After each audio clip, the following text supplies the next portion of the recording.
আপনার YouTube shorts viral করতে চান? তবে এই তথ্যগুলো অবশ্যই জানা উচিত। প্রথম টিপ, আকর্ষণীয় প্রথম 3 সেকেন্ড। প্রথম 3 সেকেন্ডে কিছু দারুণ দেখান। ইউজাররা যদি স্ক্রল করে চলে যায়, তাহলে ভিডিওটা ভাইরাল হওয়ার সম্ভাবনা কমে যায়। একটা শক্তিশালী হুক বা প্রশ্ন দিয়ে শুরু করতে পারেন, যেমন আপনার ফোনে ব্যাটারি ড্রেইন হচ্ছে।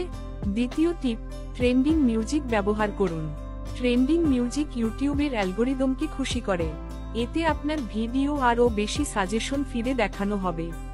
তৃতীয় টিপ, ছোট কিন্তু ইফেক্টিভ। 15 থেকে 20 সেকেন্ডের ভিডিও বানান। ছোট ভিডিওগুলো বেশি দেখা হয় এবং সম্পূর্ণ দেখার হার বেশি থাকে, যা অ্যালগরিদমে ইতিবাচক প্রভাব ফেলে। চতুর্থ টিপ, ক্রিয়েটিভ থাম্বনেইল ও ক্যাপশন। আপনার থাম্বনেইল এবং ক্যাপশন আকর্ষণীয় হতে হবে, যাতে ইউজাররা ক্লিক করতে আগ্রহী হয়। আর শেষ টিপ, নিয়মিত পোস্ট করুন।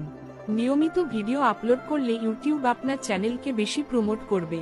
তাহলে এখনই ভিডিও বানানো শুরু করুন এবং আপনার ইউটিউব শর্টসকে ভাইরাল হতে দিন।